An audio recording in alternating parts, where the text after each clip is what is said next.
At the helm of the Ministry of Labor and Vocational Training, Hang Soor oversees policy decisions on labor law, workplace safety, and upskilling programs. We sat down with the new minister to discuss Cambodia's role in regional supply chains, the challenges and opportunities of labor migration, and the government's ambitious plan to prepare 1.5 million Cambodians to compete in a rapidly changing market.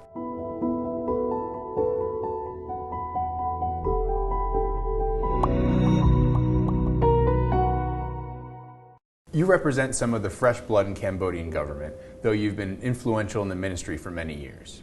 What are your ambitions and what do you hope to achieve in this mandate? Well, thank you. Before I answer to this, I have to recall what Cambodia has been achieved so far a bit.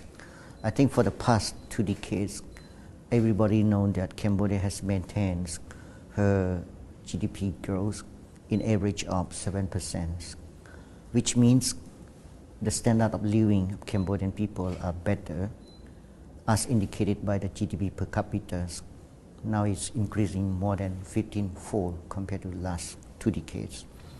And if we look at the employment sectors, more and more people have been diverted from the agricultures to the manufacturers and to the service sectors, which means Cambodia industries and economic base also transforming during the past 2 decades. So I'm very grateful to the leaders of the governments and also grateful to our peoples and also our investors who join efforts with the government policy, and we successfully achieved such a great economic growth in the past. But what is our ambitions for this new mandate? For me, as the one in charge of labor portfolios, I want to see a happier face, a more satisfied face of our youth and manpower, which means the youth and the manpower, they are happier and satisfied with their jobs, with what they are earning, with what they have been cared at the workplace, and with the better government support during their working age or retirement age. And for the employer and investor, I wish to see their happier face and satisfied as well. So we have to make sure that the employer and investor are happy with the performance and the professionalism of our workforce, and also they are satisfied with what the government have support them in terms of labor relations and the dispute mechanisms. To achieve these two ambitions, the Ministry of Labor has to first pursue the active labor market policies to provide sufficient information to the youth so they can choose appropriate job, skill, and also provide the sufficient information to the training providers so the training provider can provide a good and up-to-date to what the market we need in the future, and also provide the sufficient information to the job providers, mean employers, so where they can get the workforce from and where they can talk to the training provider to train an adequate skill that they are in need in the future. To ensure that the active labor market policy success, we have to ensure the quality of our training program. So the training program must be updated, must be standardized across the board, because TVET is not the higher educations. TVET are more focused on know-hows rather than knowledge. So we have to make sure that our manpower are able to perform their jobs and have the adaptability skills. So either the industry is transforming, either the technology are more available, or maybe there is an update to the production methodologies, our workforce still relevant, still adaptable to the new environment. And the training must be flexible as well, because not only youth that are target of our training, the currently employed workforce also targeted under our training program. So this training program must include the reskilling and upskilling, and also flexible, either daytime, nighttime, or during the weekend. So the industry, the private sector can join hands together with our training institution to reskill and upskill their workforce. So our workforce will be more productive, will be able to maintain our national competitiveness. And once our workforce have adequate skills and get a job, we have to ensure that there is a good working conditions at the workplace. And if there is any disputes, there must be a sound and credible labor dispute conciliation. That's what we need to ensure to both workers and also to the investor and employers. And for those who choose to work overseas, we have to make sure that the process is transparent, safe, sound. And once they are reached to the hosting country, there must be an appropriate supporting mechanism for those who are working overseas. And there must also include the mechanism to reintegrate those who return from overseas back to the societies and to our economies.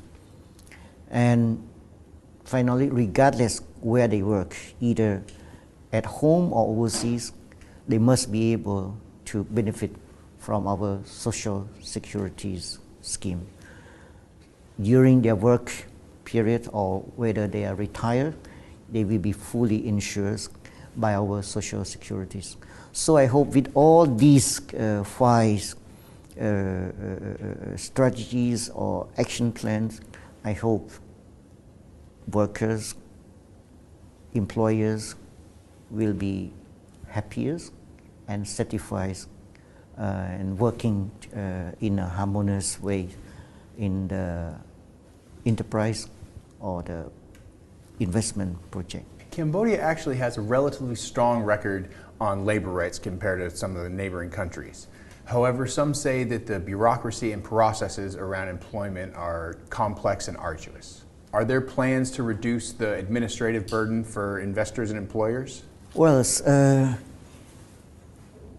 actually, if we look at our labor laws and other relevant laws, we have a more, how can I say, open laws, and has been recognized by International Labour Organization as one of the best law to protect the workers' rights and to ensure the working conditions. And we also get recognition from our trading partner that Cambodia is one of the labor compliant countries. So far, our exports, our product based on the clean labor and better working condition. But to make these working conditions properly complied by the employers, of course there must be a strict regulations and labor inspection mechanism to ensure that the employer are compliant with the labor law and also international labor convention as well. But anyways, to ease the administrative burden to the employers, we will employ technologies online and the digitals. So the employers can use the latest technologies and use the database as the platform. So they might be a heavy work during the first stage because many information has to be entered into the database. But when the first stage, when the first registration complete, second stage, second years or second inspection will be much easier because the employer will not re-enter the data again. I hope technologies, digitals, which is one of the new government priorities will bring the, how can I say, user-friendly and simplifies many administrative process. So our employers, our investor will get into the informations and set up the database easier, which include the supporting service online as well. The 2023 Pentagonal Strategy speaks of the need to increase the technical and vocational skills of Cambodians in the coming years. Can you share some of the main strategies to upskill the workforce? Well, if we look at the Pentagon Strategy Phase 1, skills and productivity improvement is a must to ensure that Cambodia maintains its economic growth. And also, it's also the solutions to the graduations from less developed country status in 2027. So, to make our skill development relevant and become the supporting tool to the economic growth and answer to the need of the private sectors, government has put an ambitious figure by training 1.5 million youth, especially those who from the poor household. They will be trained in the very prioritized sectors and skills that are highly needed in the markets. And we will do the periodically surveys among the private sectors and also the potential investor to know the future needs of the skill. So we hope that this 1.5 million training programs will be an answer not only to the poverty alleviations, but also to the need of the private sector as well as to the need of the economies. And in addition to the vocational training, we also work with the other ministries to ensure that we will be able to produce a reasonable number of middle skills and also high skilled manpower.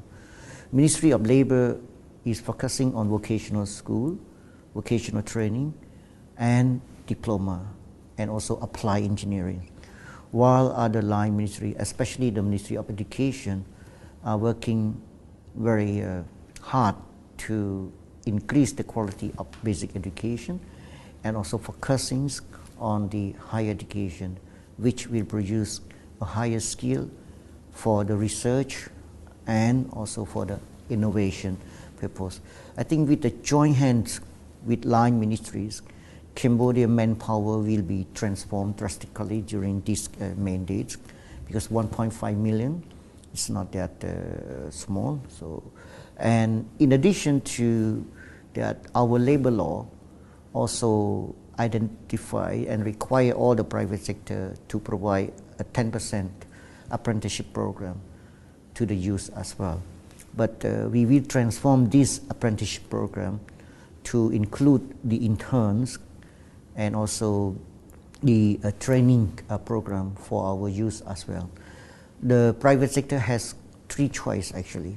First, they can pursue the labor law by offering the apprenticeship program to our youth, or maybe they just accept the interns program for our students, either TVET student or the university students. And the third, they have to reskill or upskill their current workforce. If they reskill or upskill their workforce, we also consider they are comply with the apprenticeship program. So with government-owned training program and funding, plus the private sector participations, I hope that the Cambodian workforce will be up to date to the need of the market. Some say that it'll be difficult for Cambodia to catch up to regional neighbors that are more industrialized and have large pools of skilled workers. Vietnam, for example, is building factories to produce chips for Apple and Samsung. What do you tell these people? Well, it depends on what focus you refer to catch up mean. I think in terms of markets, Cambodia and all ASEAN members may say the same thing, that investing in Cambodia is investing for the whole ASEAN because we have the free trade. So market is not the problem, but of course the number of workforce can be the questions. If they locate in here, whether we have enough workforce or not, whether we have enough skilled workforce to provide to the need or not. But at the same time, we also need to believe in the division of labors and also the production chain. I don't think all the production will put into one basket. For example, in one neighbor country, because Cambodia is in between Vietnam and Thailand. And as we look at what have been in the past, no one company put everything into one country. So our neighbor might be the main production size for the key components, but Cambodia can be the production side to supply the accessories, to supply the spare part and other supporting to those main productions. So I don't think Cambodia will be in disadvantage because of the relocation of some industries from China or from other countries to ASEAN. What we need to tell our investors is that Cambodia is in the strategic locations. We are in between Thailand and Vietnam. And also we based on the labor compliance. We based on the green energy and sustainable development, which has been recognized by our trading partner. So based on the government's effort to upgrade our skill and our commitment to the labor compliance, to the green or clean energies, and to support the green jobs, I hope the other industries that are focusing on not only the labor cost, not only about the productivities, they might count on Cambodia. That's why when people talk about the advantage of Cambodia against other country, I think we have to look at the investor perspective as well. If the investor just look at the production cost, if the investor just look at the scale of the workforce, then maybe it's very hard for Cambodia to say that. But if the investor also looking for the good sourcing country, good compliance, I think Cambodia is one of the attractive destination for those investors. And again, Cambodia is not in stagnant. We are more, how can I say, proactive, and we will keep in customize our policy to support a particular investor that are in need of support. For example, lately government also introduced the specialized industry zones or specific countries special economic zone, which our trading partner can join hand and focus on a particular, and government will provide all the necessary support, including the skills and the infrastructures for them as well. So I'm sure that Cambodia still have a good advantage once we have a chance to talk to our investors. While vocational training and technical upskilling has been given a priority status in the new government, the topic has been discussed for a long time. What lessons have been learned, and what do you see as the key challenges moving forward? Well, TVET is a complex issue. It's a mindset, not only for Cambodian people, but to many countries as well. Usually the family always dream to send their kids to higher educations. But at the same time, there are also families that are in need of job, in need of income, in a shortest ways, in a, how can I say, in the simple way. So TVET is always considered as the shortest means and effective way to support those who are in need of job and income immediately.